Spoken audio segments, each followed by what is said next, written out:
tide, rise to the occasion. A million tiny flashlights, I gotta turn it on. Cold feet and a tide, rise to the occasion. A million tiny flashlights, I gotta turn it off. For a while I'll keep my place, but tonight I'll stay so late. Go sleep for a while, too much conversation, too much information, I gotta turn it off. Oh, sleep for a while, too much conversation, too much information, I gotta turn it off. For a while, I'll keep my place. And tonight I'll stay so late. And here we are.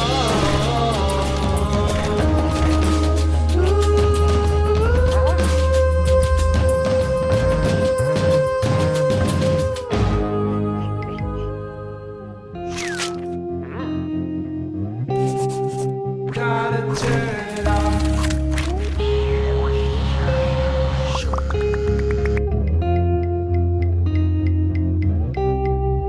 Gotta turn it off.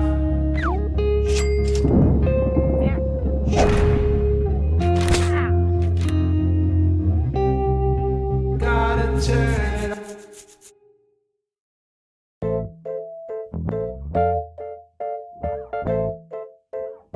Just about every time we use the internet, a communication link, or an app, we agree to some very long terms and conditions. But what exactly are we agreeing to? You guys! You gotta help me! These business casual G-men are trying to kidnap me! What? It's crazy, dude! They're saying it's because I agreed to the latest terms and conditions on iTunes! Why? What did the terms and conditions for the last update say? I don't know! I didn't read them! You didn't read them? Who the hell reads that entire thing every time it pops up? I do. Can you tell, can Apple tell how many people actually read it? Well, they have to say that they agree. Right. We can't know for sure if they've read. We try to make it in plain English and very short.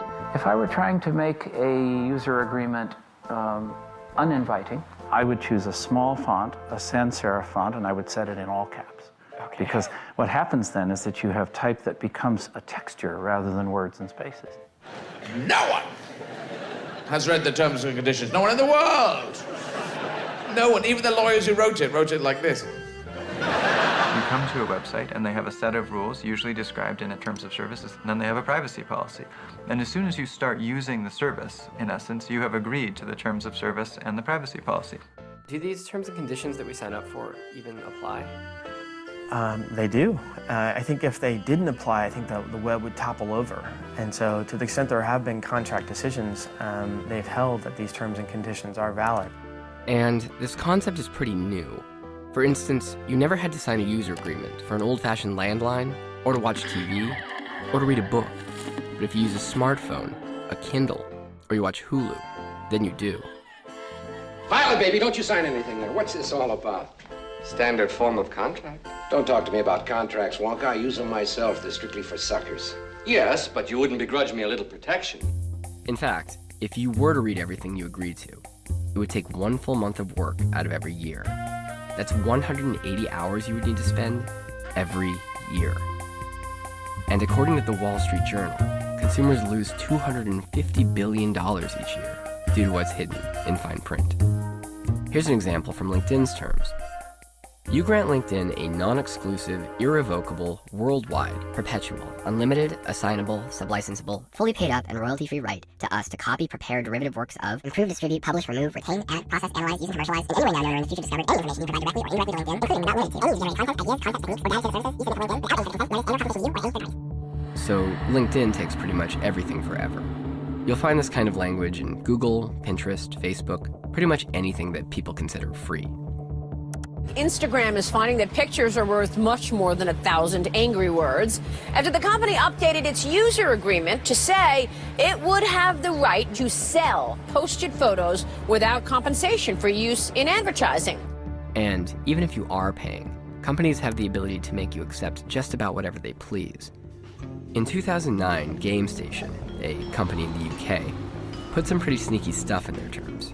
They didn't take money or your firstborn child. But for one day, their terms stated, by placing an order via this website, you agree to grant us a non-transferable option to claim, now and forevermore, your immortal soul. The contract was only live for a day, but GameStation happened to rake in the lives of 7,000 immortal souls. This was, of course, a joke. However, it makes you wonder, what if there were more serious consequences that might result from not reading terms and conditions? And what if your phone came with these long terms and conditions said, well, if you use the phone, the government can wiretap you? That would be insane. But that's the kind of world we're living in. A world where the government could wiretap you because of terms and conditions? So, if you look at the iPhone user agreement, wiretapping isn't mentioned.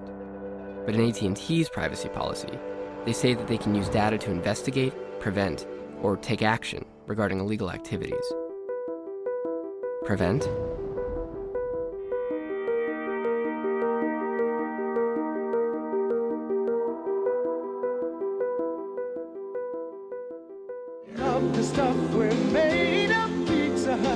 In 1994, Pizza Hut became the first major chain to accept a delivery online. Suddenly, the internet needed a way to remember who you were, where you lived, and how you were going to pay. My question is, what the hell?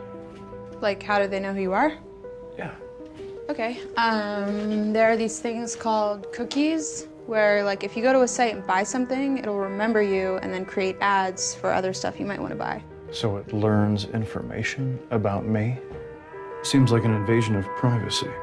It wasn't until the late 90s that companies began voluntarily adding privacy policies to explain what was happening with this data. Then, in 2000, an online company called ToySmart went bankrupt. But they had an idea. They tried to sell their database of 195,000 users to another company. This included names, billing information, shopping preferences, and family profiles, even though their privacy policy said they would never share information. People felt like they were being duped. Lawmakers tell you time and time again that every time they go back to the district, to their district, people are telling them that they want some internet privacy laws. They want some protection. In early 2001, over a dozen bills were introduced in Congress to protect privacy online.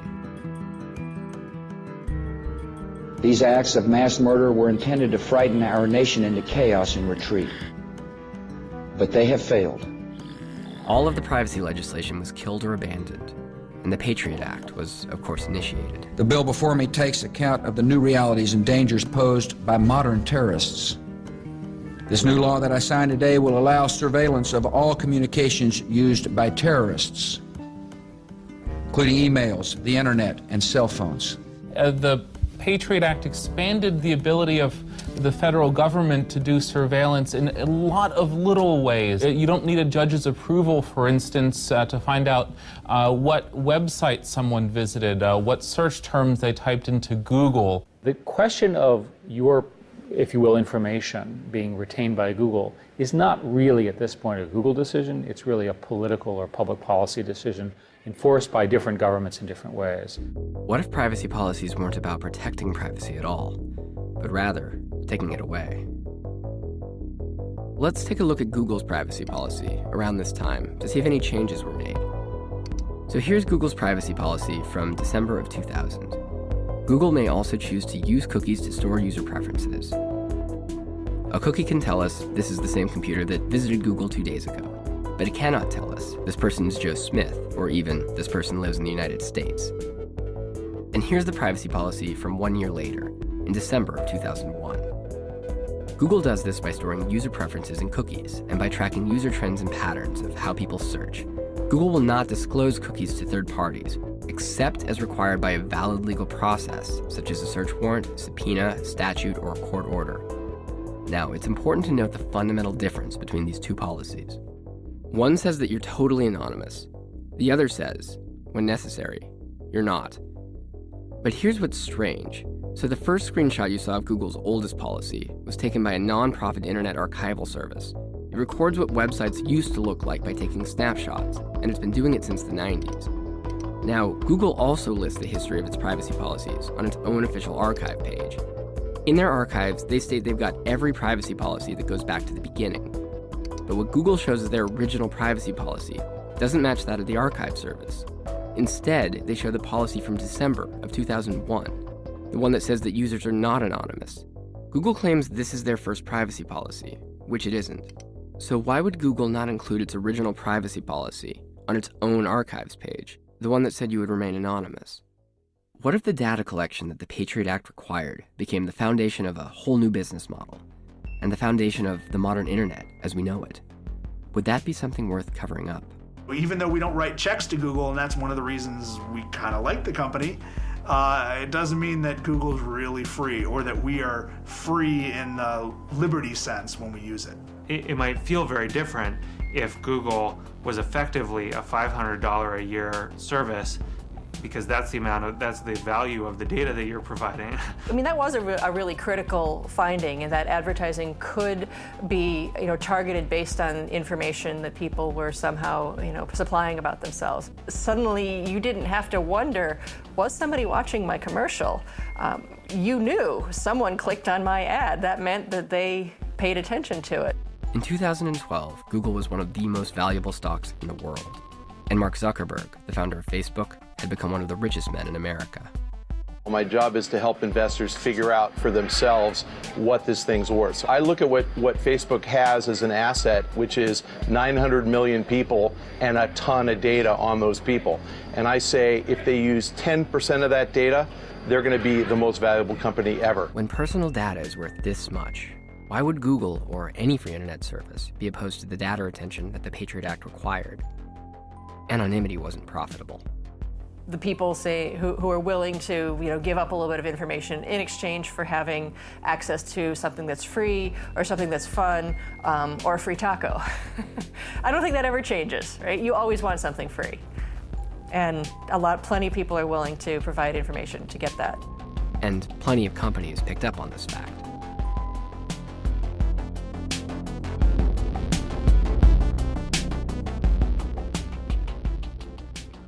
Let me give you some very practical tips. First of all, I want everybody here to be careful about what you post on Facebook. What the default settings are on Facebook. This is how most people use this technology. When these companies are building these systems, they know that. So why isn't the default for everything sharing, every photo, when I start Facebook, why isn't it just for my friends? Why is the default for everybody? Because it's really confusing for my mom to figure out how to just share to her friends. The way we've designed the site is that it's a community thing, right? So people want to share with just their friends, but a lot of people also want to share with the community around them, right? So I want to share with everyone who works with me at Facebook. I want to share with everyone who went to my college, everyone in the village around me. And those people aren't just my friends. Even Mark's explanation doesn't make any sense. He says he wants to share with the school, with the quaint village next to him. He doesn't say he wants to share with the entire world. And yet, that's the default. The challenge with defaults is that you get comfortable with whatever the default is. When the default is public, you actually can adapt really beautifully and deal with it. When the default is private, you can adapt comfortably and deal with it. When the defaults change, that's when problems emerge. And in fact, that's what Facebook did. In 2009, Facebook made changes to their privacy policy without telling anyone. Doing a privacy change for 350 million users is a really, it's not the type of thing that a lot of companies would do. We decided that these would be the social norms now, and we just went for it. You might remember the fan page with over 1 million people who tried to get the policy reversed. What was the big deal, you might ask? Well, over the course of a night, Facebook turned what was once private information into totally public information.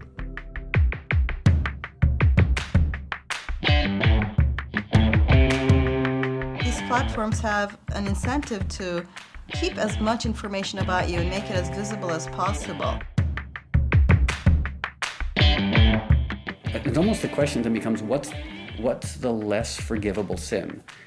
Having this crazy one-night stand or not knowing how to use Facebook properly?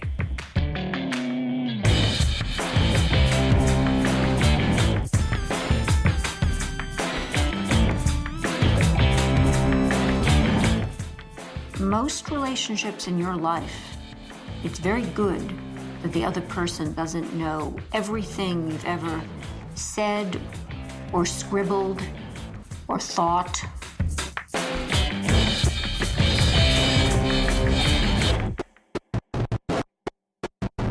When you choose to share a photo album, you go to Facebook and you choose to put those photos there. Just kind of opt in on every single thing. Opt in. Opt in. Opt in. I'm okay with Facebook behaving like a company, but I think we need to treat it like a company and not treat it like some benign public utility. These are the default settings on Facebook in 2005, divided into 12 categories. As time passes, more and more information is shared by default. In 2009, Facebook began automatically sharing personal information with the entire internet. By 2010, everything was shared by default, except for your contact info and your birthday. We could, if you did a search and a Gmail and a YouTube and so forth yesterday, and you did it from your home, I'll give you the worst case. You did it from your home, and you only have one computer in your home. In theory, we could cross-correlate those and get all three together. We don't do that, and we're not likely to do that. But in January of 2012, Google made changes to their privacy policy, and they did just that. Google combined all of the information any of their services had collected about a person and put them into one single profile. What Eric Schmidt had said was the worst-case scenario, Google had actually done.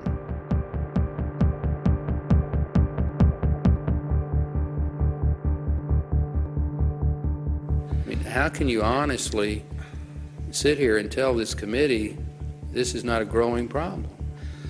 A good deal of what I was trying to say is that I don't think there is evidence of a market failure or consumer harm from the legal and legitimate use of personal information in commerce. I don't think there's evidence of it. There are companies that you've never heard of, like Axiom, that claim to have about 1,500 points of data on the average American citizen. Everything from, whether you're right-handed or left-handed, what kind of dog you have, what your sort of psychological outlook is, and all of that can be used to inform decisions that businesses make about us as well. These are the types of companies that a potential employer would go to try and run a background check on somebody before they hired them. They're able to connect the fact that you went to site A and then later to site B and then eventually to site C and create this detailed history of what sites you visit online. They don't put your name in the cookie. They put a unique serial number in the cookie that could then be linked to your name in their database. I don't know if you've ever seen the picture of the ad network ecosystem that shows all the parties in the ad network ecosystem. It's a bit overwhelming. The information is valuable to different people for different reasons. What if you buy a lot of alcohol? They might want to raise your premiums because they think you're at risk for alcoholism or something like that. The company might use it in a way that actually harms you. For example, in 2008, thousands of people suddenly had their credit limits reduced, seemingly for no reason. While on vacation, one wealthy business owner from Atlanta saw his limit plummet from $10,800 to just $3,800, ruining his vacation. The letter he received said this: "Other customers who've used their card at establishments where you recently shopped have a poor repayment history with American Express." This means companies like Walmart. And in Minneapolis, a father came into a Target, outraged that they were sending his teenage daughter pregnancy coupons that were addressed to her. The man thought the Target was trying to encourage his daughter to get pregnant. As it turned out, thanks to her shopping habits, Target knew that this high schooler was pregnant before her own father did. The father later apologized. And in the Netherlands, data was being used to harm customers in a whole new way. Now, while you're driving and using a GPS, that GPS is sending back signals that tell how fast you're moving. It's really useful for helping us avoid traffic, but that got a little company called TomTom wondering who else might be interested in knowing the speed of traffic. And so in the Netherlands, the data that people were willingly trading to find a faster way home was being sold to the authorities to give those same drivers tickets.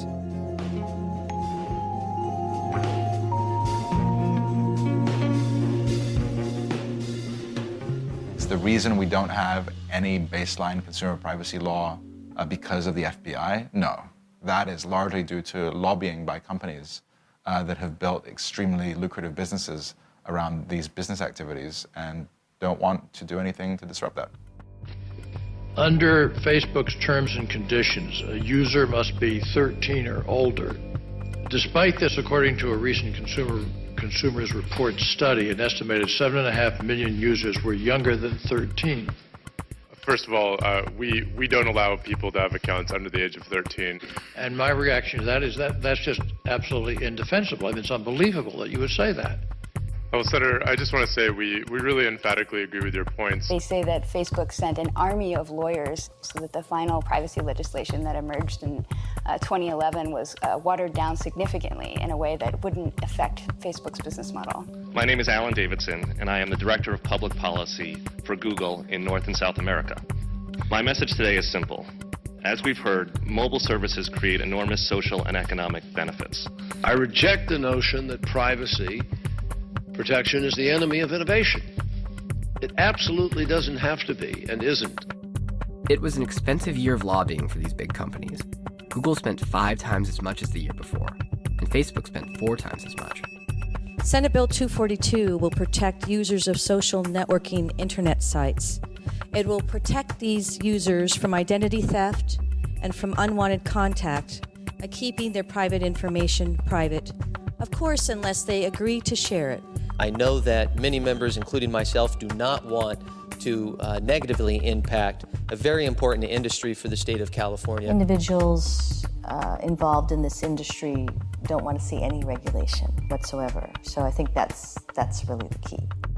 And one of the most interesting things I found in these conversations is that many members of the legislature don't even have social network sites because they're concerned about their privacy. And at the time the bill was being heard, although lobbyists were in the committee room for the entire hearing, they did not come forward to speak.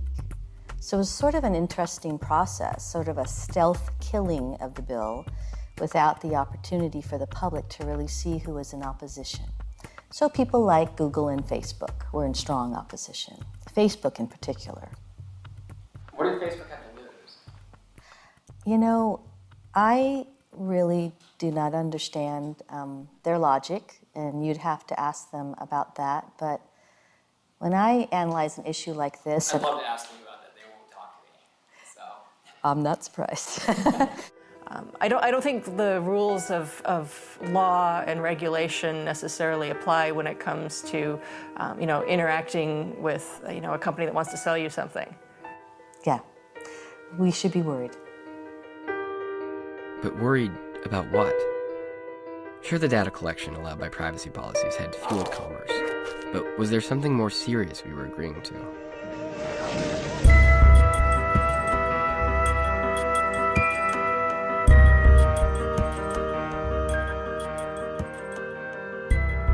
Total Information Awareness, a program initiated by the government in January of 2002. Its mission? To collect every digital transmission imaginable. And yes, this was their real symbol, the eye of the pyramid, scanning the Earth with a laser beam. It actually looks oddly similar to what's inside of Mark Zuckerberg's hoodie. Making the world more open and connected. Oh my God, it's like a secret cult. Total Information Awareness was a program designed to connect the dots, to link banking activities, to flight searches, to online activities. But the Pentagon is clearly moving to create the largest electronic eye ever to look at any and all Americans. You're looking for trends and transactions that are associated with some potential terrorist act. They believed that with enough data that they could predict who would be engaging in nefarious crimes. The public was outraged. Congress was outraged. The program was shut down. The lesson that the government learned after the failure of Total Information Awareness was that if you're going to create a gigantic spying program, don't give it a creepy name. there's nothing to prevent them from developing the same capabilities, just in smarter ways from their standpoint.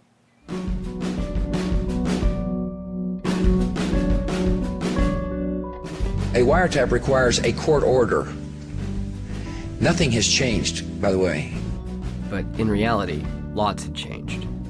We were told one day in late 2002 that an NSA representative was coming to the office. Mark Klein came to us at the Electronic Frontier Foundation with data and documents that showed that AT&T was engaged in a wiretapping program. The NSA is much different from the CIA. First of all, it's about 3 times the size. It costs far more. It's tremendously more secret than the CIA. And what it does is very different. It's focused on eavesdropping, on tapping into major communications links. They actually had a secret room in their facilities, and they were creating a copy of internet traffic and sending it to the NSA.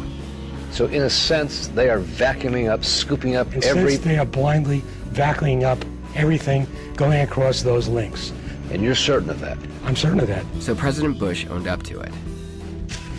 I authorized the National Security Agency to intercept the international communications of people with known links to Al-Qaeda and related terrorist organizations.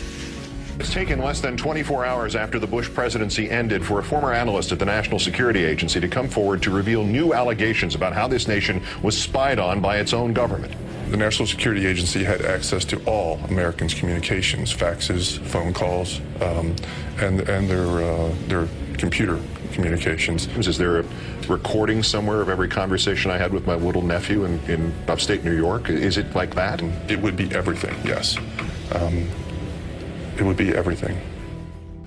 But then a beacon of hope arrived in the White House. Hi, Senator Obama. I appreciate your giving us the opportunity to ask you questions. I'm an attorney who represents federal whistleblowers, and I was very disappointed when I learned that you supported the bill that lets phone companies off the hook when they've helped the federal government without warrant wiretap phones. I recognize that some people feel like, yeah, well, the phone companies still were complicit in this. They should be held accountable still. I understand that argument. But the problem was the surveillance program is actually one that I believe is necessary for our national security.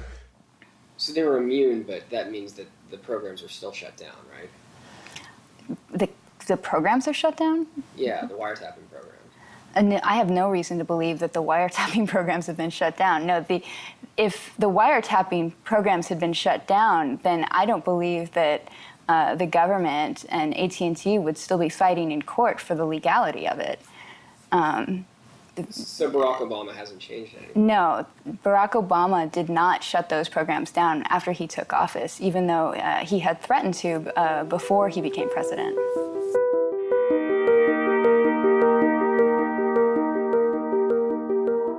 When we got started just in my dorm room at Harvard, the question that a lot of people asked was, why would I want to put any information on the internet at all? Like, why would I want to have a website?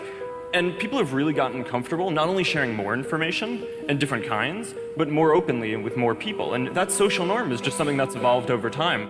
You may have seen the Onion take on Facebook, which was the CIA has just announced its most recent handy invention, Facebook. According to Department of Homeland Security reports, Facebook has replaced almost every other CIA information gathering program since it was launched in 2004.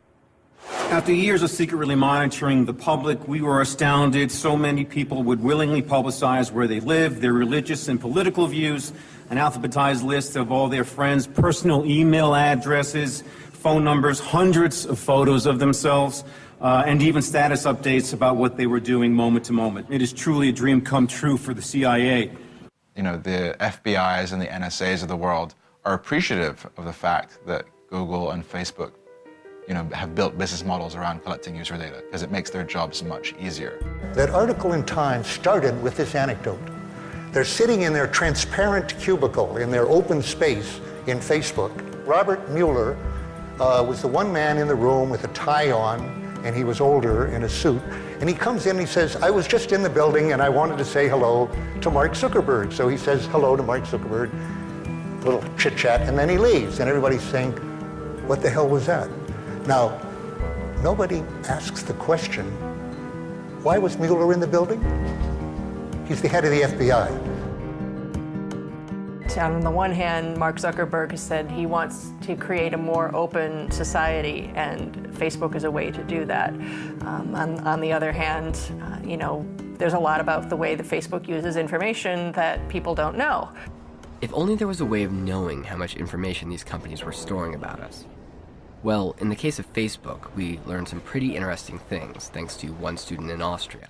And unlike the US, Europe has a law that requires a company to tell a customer what data they have stored on them, if that customer wants to know. And Facebook, unlike most major internet companies, had actually built a headquarters in Europe. Apparently we were like the only 3 people that were like pushing hard enough and like asking again and again and again, and going through also the Irish authority to finally really get at least like a bigger part of our data set. We still didn't get everything right now. Got it right there, just to have like an idea how much it actually is. That's like just to picture it and to see how much it is. Wow, this is more than a baby. Yeah, that's 1,222 pages. I'm a member of Facebook for 3 years, but I was using it more intense for like the last 1.5 years or so. What's interesting as well is that I didn't post too much actually. Like I'm a person who posts something like once a week or so. With this giant ream of information in front of me, is it hard to go through it and actually find specific details about a person? No, that's super easy because it's I mean, we just used the search function in the PDF file. So you just type in one word, let's say demonstration or sex or a political party or something, and within a second you find the right information. So within a couple of minutes you can figure out what people voted for, what, I don't know, psychological problems they have, what parties they've been to. All these informations are like really easy to find actually. While using that service for such a short time, you still had a data file that's bigger than anything that any CIA, FBI, or I don't know, Stasi ever had about an average person.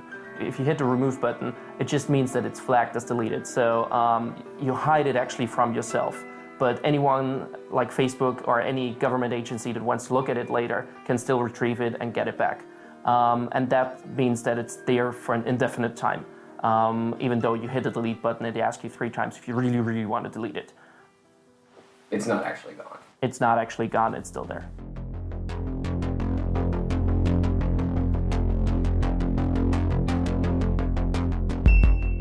So we've ultimately adopted roughly the following rule. We think of it as we anonymize the information within 18 months. It might be anonymized after 18 months, but all of the searches that we've ever done are still there. The underlying data is still there to be de-anonymized at some point. And de-anonymizing search records turns out to be shockingly easy. That is, taking private searches and finding out whose records they are. In 2006, AOL turned over a bunch of these anonymized search records of their users to the public, and it only took a few short hours for a reporter to decode who user number 4417749 was. Between searches for things like numb fingers, 60 single men, and dog that urinates on everything, the reporter uncovered a woman named Thelma Arnold. She was age 62. But then there's user 1755669, who looked up how to kill your wife multiple times, along with decapitated photos, and then in the middle, the user actually looks up steak and cheese. Steak and cheese! And there were plenty of users online who were quick to judge what was going on here. It was murder.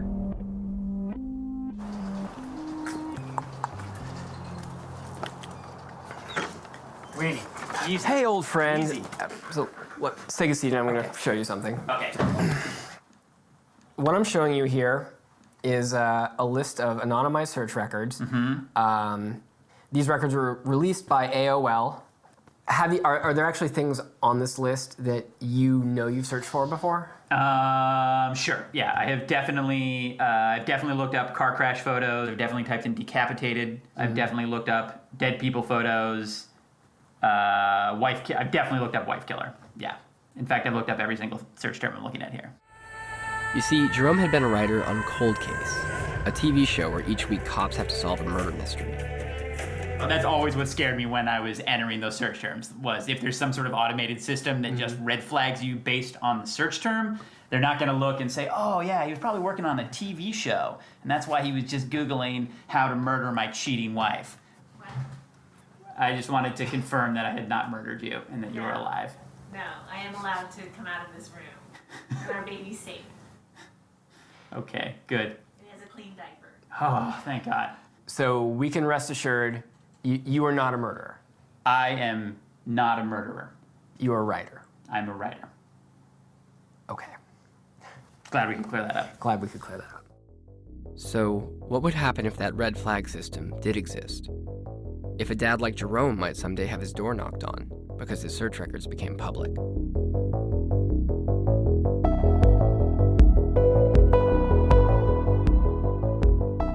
Consensus seems to be that the retention of this kind of information should be greater than 0 days.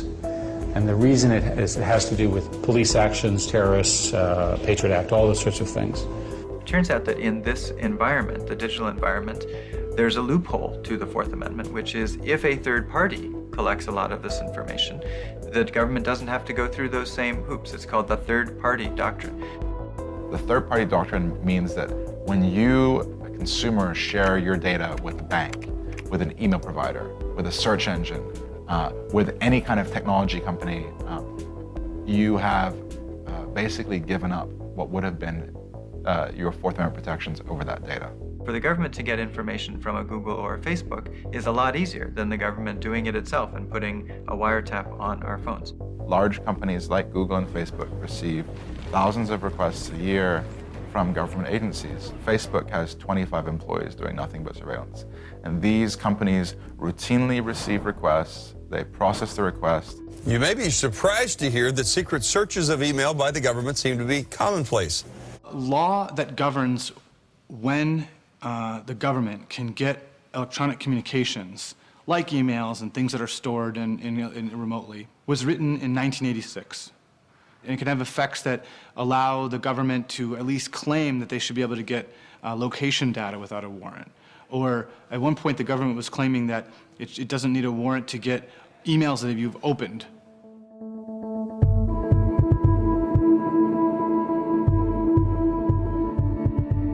Well, in the spring of 2011, the Department of Justice, and in particular the FBI, made several requests to internet companies as part of an investigation relating to individuals associated with WikiLeaks. We released 400,000 classified documents. For those of you who don't know who Julian Assange is, he started WikiLeaks. Now, in the past, WikiLeaks has released secret documents related to the Iraq War, Guantanamo Bay, and Afghanistan. And that's, obviously a positive development for those of us who think that information should be more accessible almost no matter what.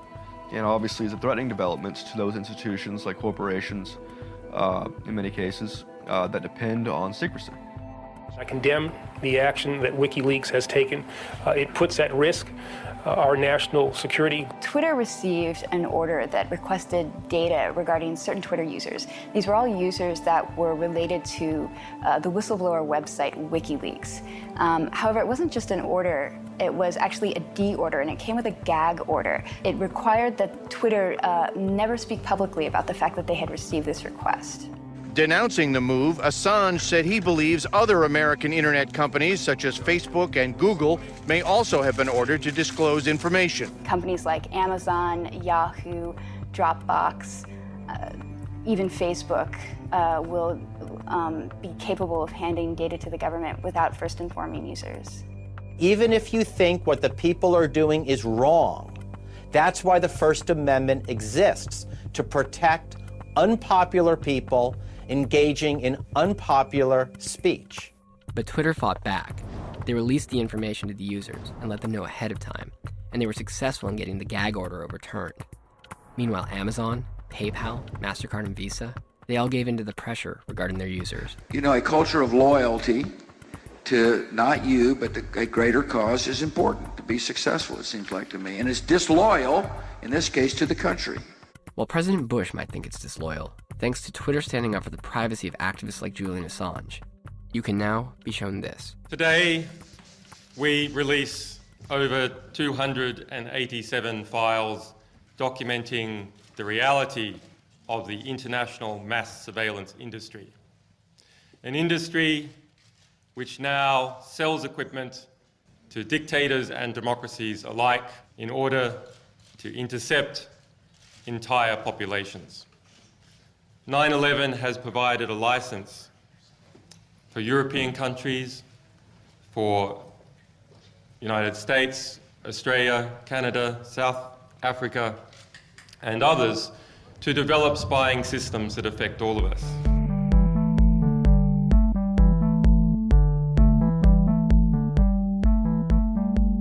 The spy files show the massive industry that surrounds selling to the US government and governments around the world. Instead of having something called the Total Information Awareness Act with this big symbol with the eye of the pyramid looking at everybody and scanning the world with its sinister laser beams, instead they just have a bunch of companies that exist that are providing bits of those capabilities, that are provided under different contracts that go up to the same agency, the same people. One of the most popular is called Massive Intercept, and basically what governments are trying to do with this is get as much information as possible from our communications so they can analyze that and detect patterns in that. And it's interesting, you know, in your article that you really talk about the secretive nature of the business, right. That they sell through trade shows which are not open to the media. But we actually went to one of these conventions. It was pretty easy. We just called and asked for a pass. So we talked to the representative from one of these companies, a firm called Celebrite. They were included in the spy files. They're a company that sells cell phone extraction tools to every major government sector in the US. So my name is Christopher Shin. I'm the Vice President of Engineering for Celebrite USA. Today I'm presenting to you the Celebrite UFED system, to my right here. It is a device used to extract countless information from mobile devices, so text messages, pictures, video, audio, call logs, that kind of thing. It's used by agencies across the United States and the world. Yeah, the iPhone specifically stores a lot of information, more than your normal handset. It really is a digital store of your personal life, your business life, and this is why the field is actually, it's been growing exponentially over the last couple of years. So as the devices get more complex, they can hold more information. This is one of the most personal devices to you today, even more than your laptop. So we think of ourselves as basically a tool manufacturer, just like Glock or Beretta is producing a firearm. We're producing a tool that does a certain task, and we're marketing that tool only towards, just like you can't go out and just buy a handgun without credentials. We're not just selling it to everybody. So. But could you conceivably sell it, or are there laws against it? There are no laws against selling this to someone that's not in law enforcement or government, something like that. If someone was to dump my phone tomorrow, they might get a good laugh out of the content in it, but I don't think I'd be put in jail. So I think that it really depends on how you look at it. I mean, there are privacy concerns, but I'm a little bit more on the liberal side of my privacy being exposed. I mean, other people, of course, that's a completely different, it's a completely personal view.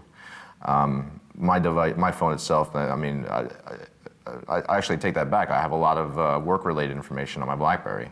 So if this information did get out, I probably would be pretty concerned. So. The surveillance vendors target two types of customers. They target governments directly, and then they also target internet service providers and telecommunications carriers who are tasked with the responsibility of spying on their own customers. For example, there was a little piece of software that had been installed on every phone in America. This software was called Carrier IQ. And thanks to a little video that a systems administrator from Connecticut posted on YouTube, the world now knows that this software had been monitoring our every keystroke. 553, and so on and so forth. According to Carrier IQ's chief marketer, they're aware this information is sensitive and call it a treasure trove. It became big enough of a deal that Al Franken decided to take this issue to Congress. Mr. Director, millions of Americans have smartphones with pre-installed software designed by a company called Carrier IQ. Recent research has shown that it captures a broad range of sensitive information. Let me start off by saying we have neither sought nor obtained any information from Carrier IQ in any one of our investigations.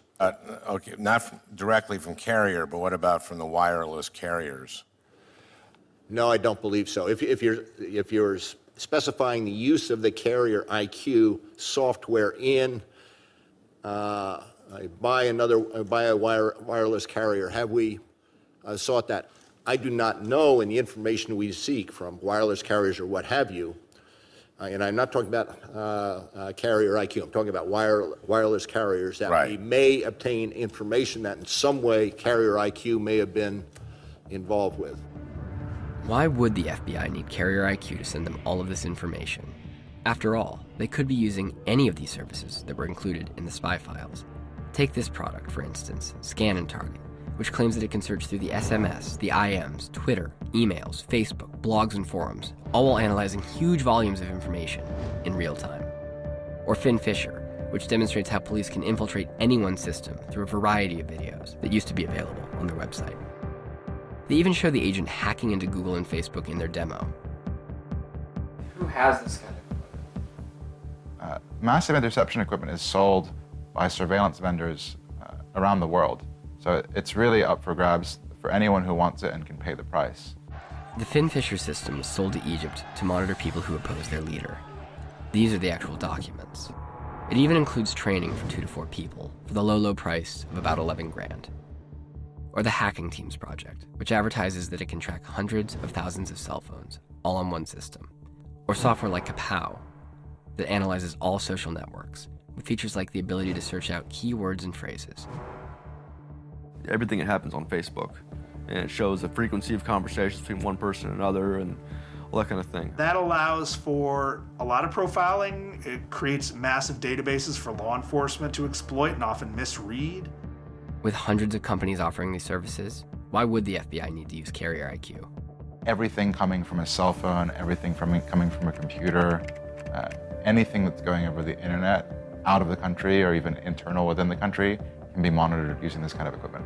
If you look at news stories now about what they call big data is really looking up the question of how can government and corporations work with that data in order to look for anomalies and predict when you're going to do something so they can stop you from doing it. And the government isn't even that secretive about it. If you visit their business website, there's an application there looking for developers to create better tools for mass surveillance of our online activity. Examples for surveillance include, but are not limited to, Fox News, CNN, MSNBC, Twitter, Facebook, etc. Which brings us back to that word you'll find in many user agreements. It's the word that sent us down this whole path in the first place. Prevent. So this might make you wonder, what potential threats would all of the surveillance we agreed to actually prevent?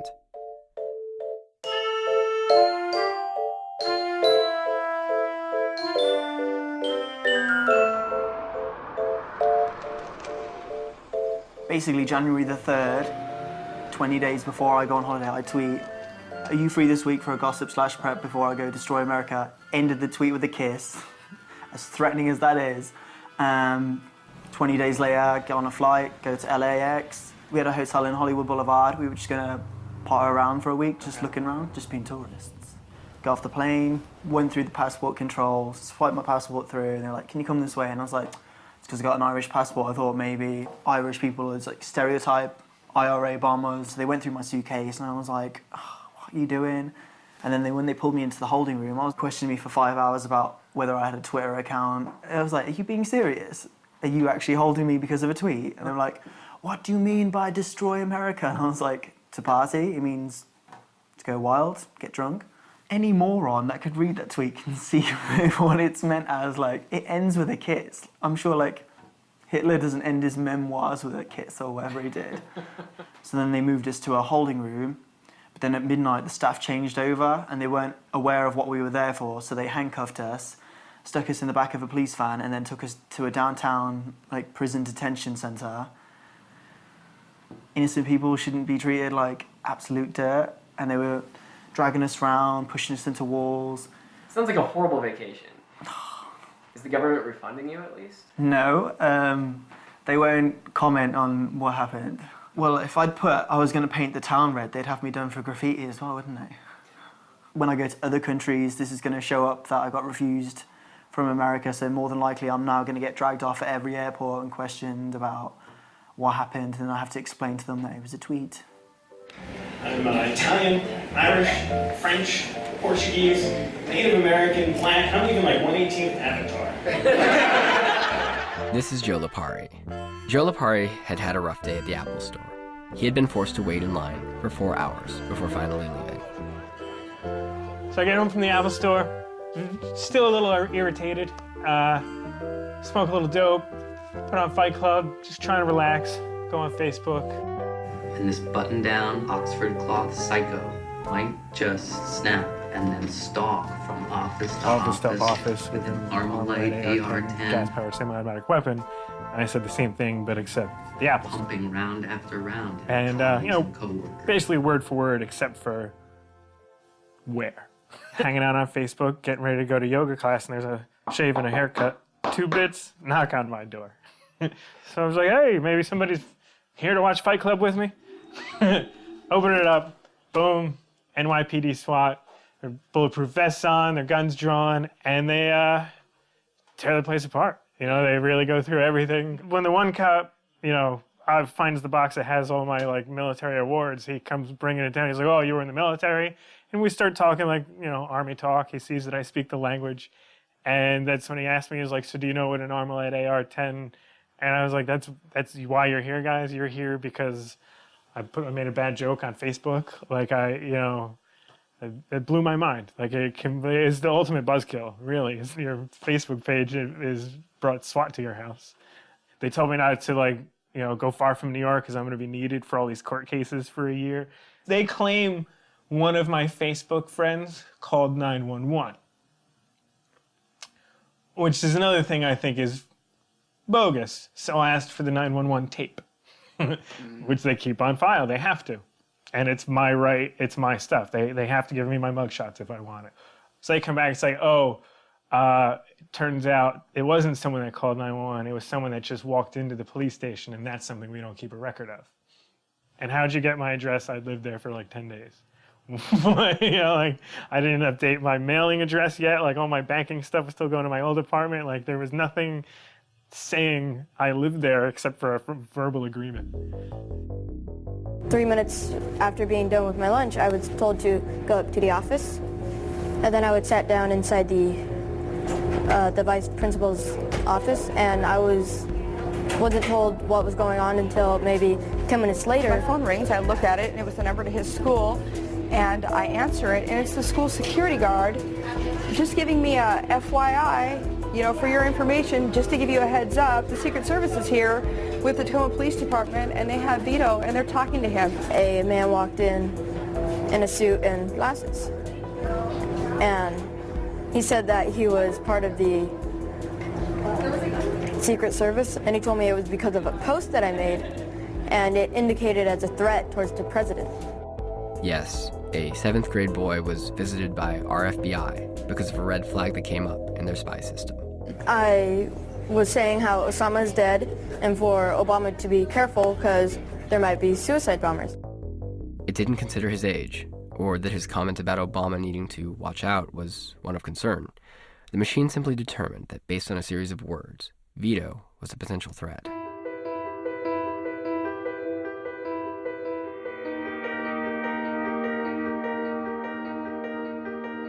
Pre-crime, their belief, this potential breach of the peace,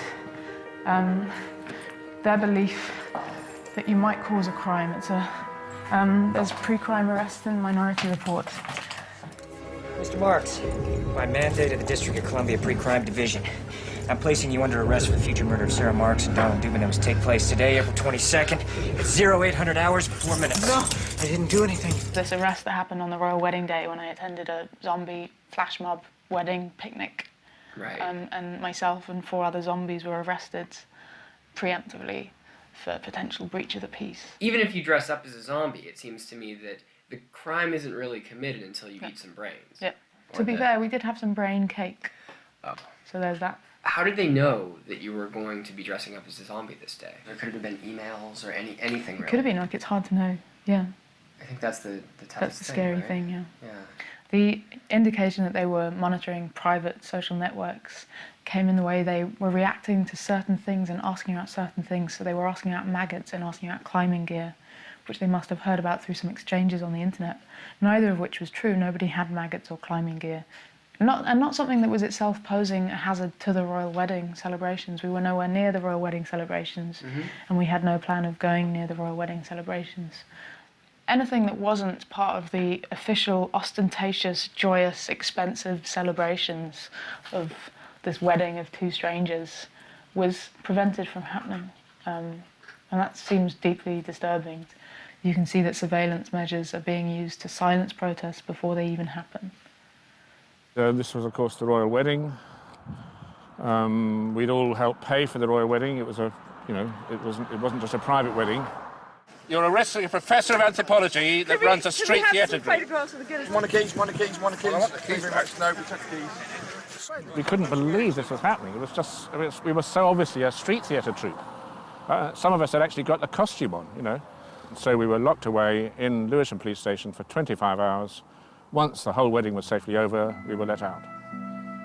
For the first time, as far as I'm aware in this country, a number of us, something like 50 of us, were arrested and in most cases incarcerated for thinking about protest, for thinking about, in this case, some street theatre. A lot of life is based upon trust. I mean, if you have a conversation with your inner circle on a key strategic decision that is vital to your company, and you read about it in the newspaper before the decision is implemented, in other words, you get preempted from acting because somebody inside your company has talked, you're not going to like it, and it'll hurt. The activists didn't need to commit any crime. They just needed to text, to email, and to call each other about potentially protesting. But I think that the answer is not to take away the capacity of looking at the public actions of citizens and keeping a record of them. The solution is to make sure that we elect better governments. So one of the things I hear a lot is, who cares if they're collecting all of this information about me? I don't have anything to hide, so why does it matter? Well, I know this argument, and it is not very new. It's old-fashioned, saying we are complying with rules, and so what happens? Between leading the sinful life I would like to lead and hoping that governments will protect my privacy, or assuming that no one's going to protect my privacy and leading a less sinful life, I'll go with the latter. It's simply just the odds of success seem higher to me. I congratulate the people who say they have nothing to hide. I don't believe them. And I also say that they're probably hiding something from someone. We all do. You have nothing to hide till you do. And you are not necessarily going to know what you have to hide or not.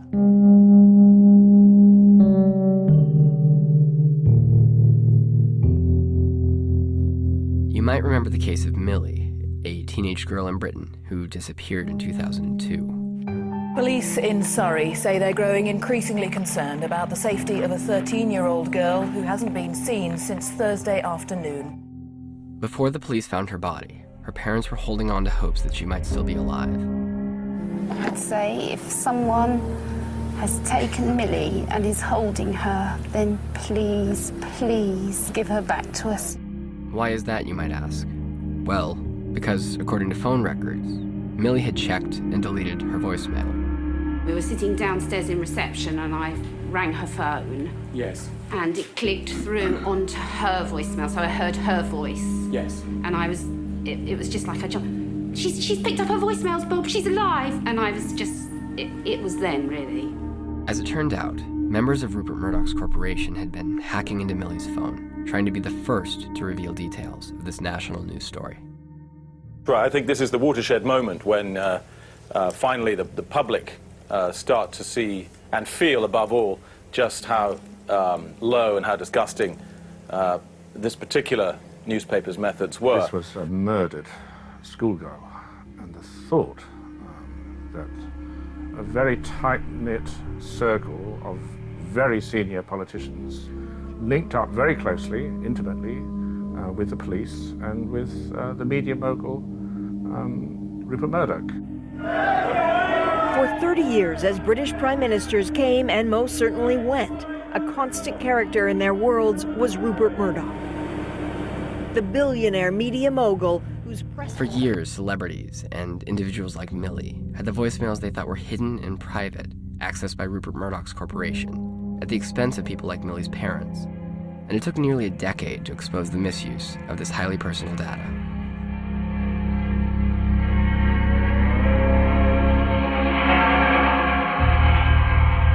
Transparency, which bonds us together and gives us all so many friends that we didn't know before, but all these friends that are connected, gives the state an absolutely unparalleled in the history of humanity ability to know what's going on in its citizens, to find out who the dissenters are. The government is making whistleblowing a crime. They are making dissent a crime, especially when it embarrasses the government and calls the government to account. If sources are going to get discovered, and if whistleblowers cannot securely and anonymously provide that information to journalists, we as a society won't know when our rights are being silently violated.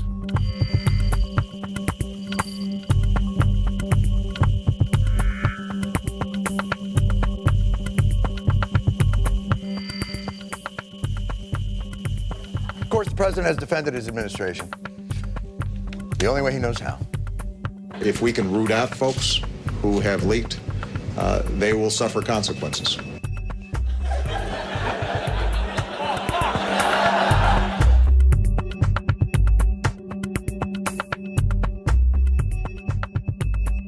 If you look at a technical perspective, the technologies of maintaining privacy are actually running ahead of the technologies that break it. For example, encryption, which can maintain your privacy, is running ahead of decryption. But what if there was a way to store information until it could be decrypted? U.S. intelligence officials will soon be allowed to keep information on U.S. citizens much longer than they used to, even if those citizens have no known ties to terrorism.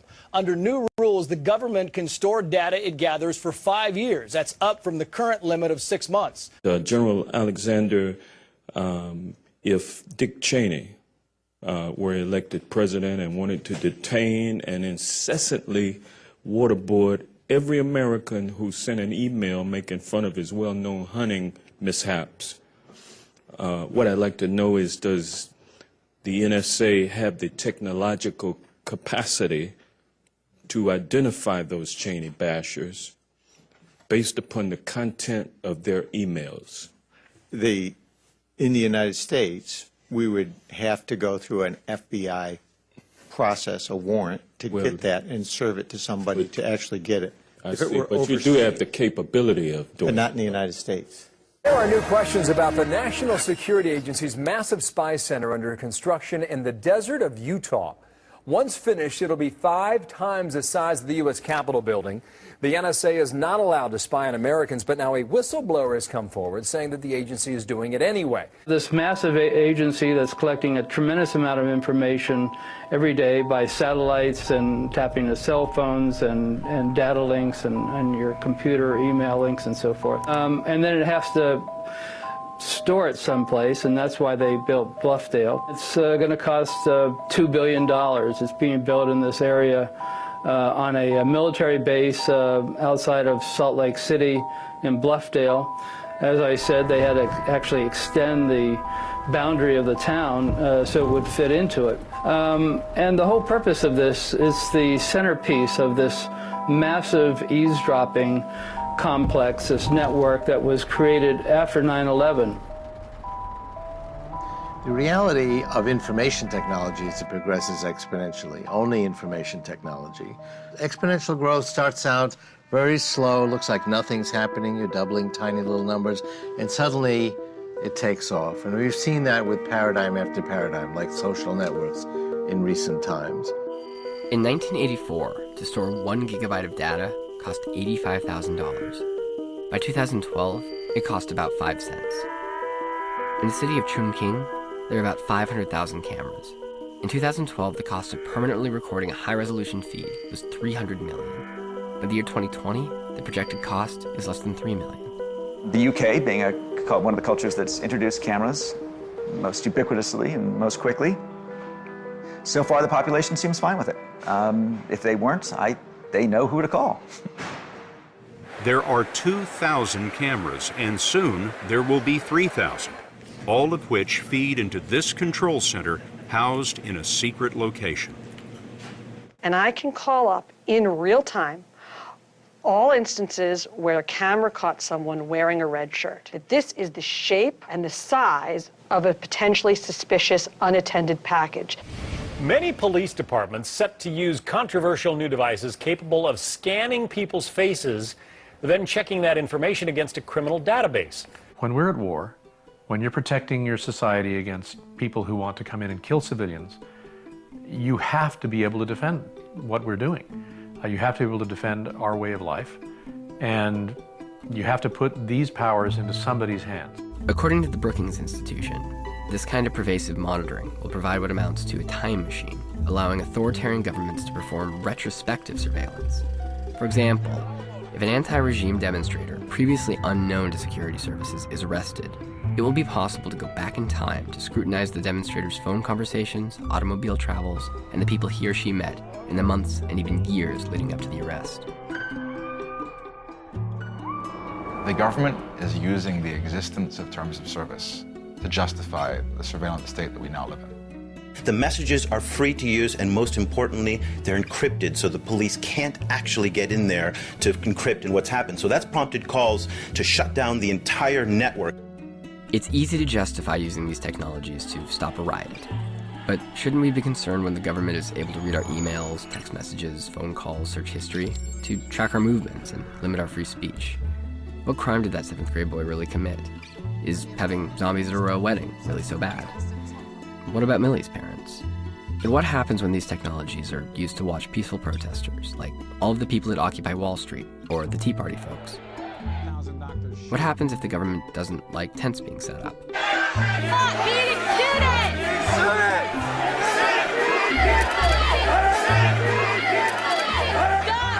Despite all of this, it was starting to seem like, so what? So what if the government can acquire all of this information? Maybe it's good they can keep the peace when riots are happening. And besides, maybe it was already too late.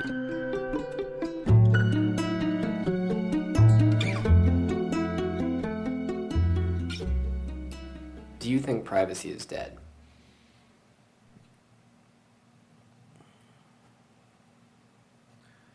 I mean, it's certainly dying. Whether or not for privacy I mean, privacy is going to remain dead unless there's a really fundamental shift in the dynamics by which that's decided. By which I mean the only real effective response is to monitor and to change the behavior, the tendencies of the intelligence industry and law enforcement and all that, and even companies. And that's very, very unlikely. I don't know exactly who the us is, but I'm very critical of us. I think that this is an area in which we have allowed ourselves to be smitten. We want this technology to grow and grow, and we don't want anything to rain on our parade. And we have woken up to the privacy concerns, in my view, at least 4 years too late. I mean, is privacy dead? Yeah, without question. Without question, yeah, it's dead. It's safe to work under the assumption that nothing's private. You know, anything that's been digitized is not private. And that is terrifying. When this becomes the size of a blood cell, and I can just send them into my brain and my body through the bloodstream, this will become quite ubiquitous, and it really will be part of who we are. And people say, well, okay, that's going to be a real threshold to move beyond, but I don't think so. It's a very smooth continuum from, when I was a student and had to take my bicycle to get to the computer, to having it in my pocket, to having it in my body. There's a convenient place to put it. I won't lose it that way. But they say if you put a frog in a pot of water and slowly turn up the heat, the frog will just die because it doesn't realize it's boiling. And I think that, like anything else, I think we're opting in a centimeter at a time. And, pretty soon you're pretty far down the road. You look behind you and you sort of wonder how you got where you were. I think that's true. It's just completely out of control. I mean, it's just, sky's the limit, They know everything about us now.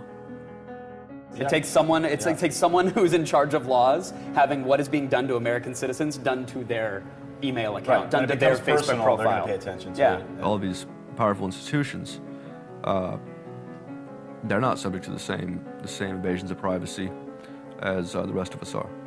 Eric Schmidt, the CEO of Google, once said, if you have something that you don't want anyone to know, maybe you shouldn't be doing it in the first place. Then he got very angry when CNET, which is owned by CBS, published a picture of his house.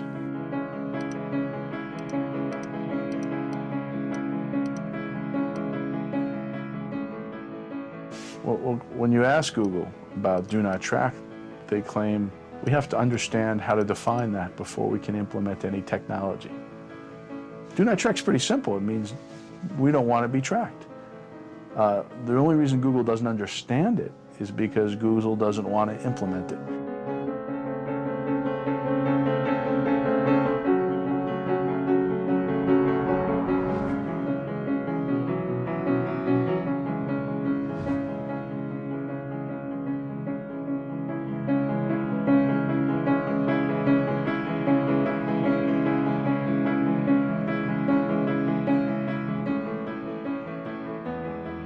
Unless someone comes and makes it no longer practical for them to engage in that kind of activity, pressure is put upon CEOs of the companies. They're going to engage in it.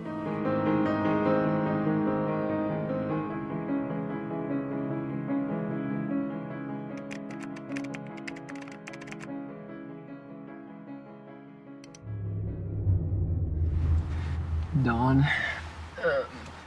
We're going by the Facebook campus right now. Really have no idea what to expect. We've not had breakfast.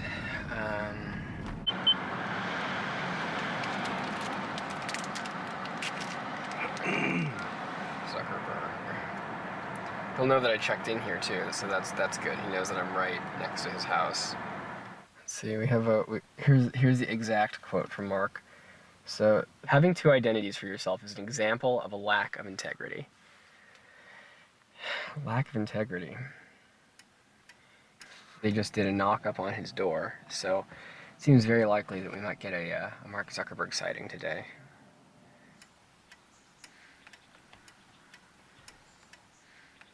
I mean, you might have been wrong, Vince. Ben might actually have a tunnel. There's some definite motion in the yard. Is the dog? Here we go. That's it. Walking down.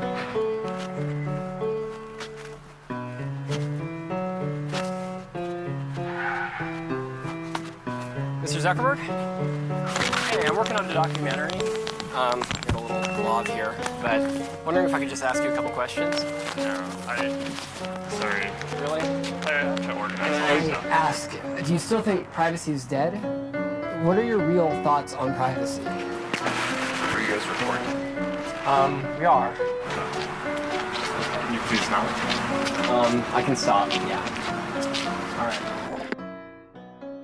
Mark Zuckerberg had asked me to please not record him, so we shut off the main camera.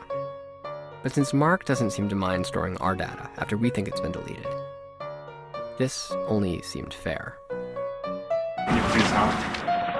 I can stop, yeah. All right. Can I come by your front desk, though, and ask about setting up an interview? Yeah, I mean, we have a department where you can talk to people about that. Yeah, I know. I've tried going through it a few times, and I never hear back. There's a major difference here. Mark loosens up after he thinks we've stopped recording.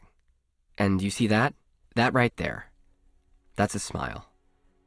Mark Zuckerberg smiled at me. And you know why? Because he thought I had stopped recording, and he was relieved. Imagine what a relief it would be if all of these companies and the government stopped recording everything we do, if we could just make a simple request to them, something that Mark Zuckerberg knows how to ask for. Can you please not? Can you please not record us, monitor us, and share our information unless we ask first. We need terms and conditions that are reasonable. And we need privacy policies that promote the most basic principles of our democracy, rather than taking them away. Or, as a young senator once said, back before he became president, we need to find a way forward to make sure that we can stop terrorists while protecting privacy and liberty of innocent Americans. We have to find a way to give the president the power he needs to protect us while making sure that he doesn't abuse that power. And that simple principle that there's somebody watching the watcher, whether that's on an issue of freedom of the press or it's an issue of warrantless wiretaps, that simple principle is one that we can't give up, and we don't have to give up. well, Mr. President, we are watching. And I guess we have to ask ourselves one simple question. Do we agree?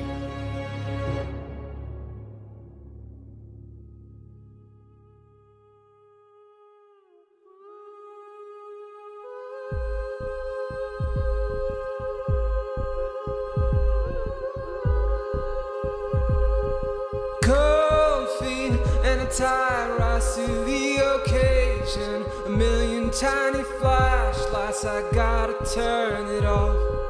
Cold feet and a tie rise to the occasion. A million tiny flashlights, I gotta turn it off. For a while I'll keep my place, but tonight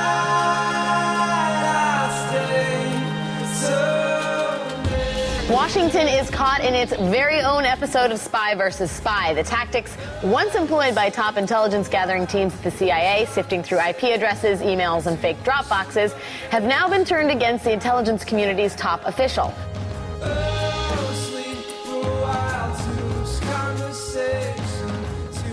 The FBI uncovered evidence of an affair between Petraeus and his biographer Paula Broadwell. That's right. Petraeus had an affair with the author of his fawning biography, All In.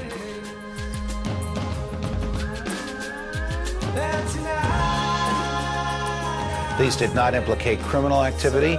These did not implicate national security. These were not a threat to David Petraeus, the person, or to General Petraeus, the director of the Central Intelligence Agency.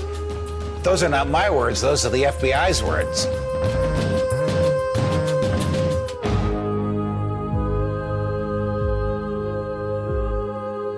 But instead of actually sending those emails, in many cases, they wrote them as drafts in a Gmail account they both had access to. And that way they could both log on and check the draft folder, never having to actually hit send. Very embarrassing for the Obama administration and for its National Security Command.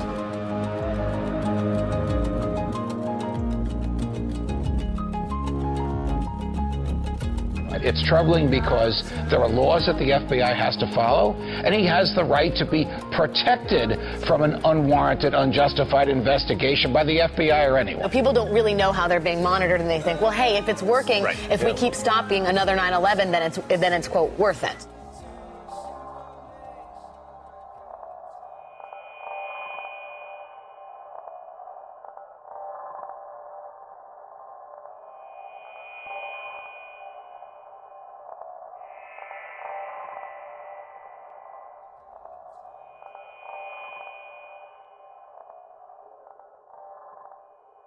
The greatest fear that I have regarding the outcome for America of these disclosures is that nothing will change.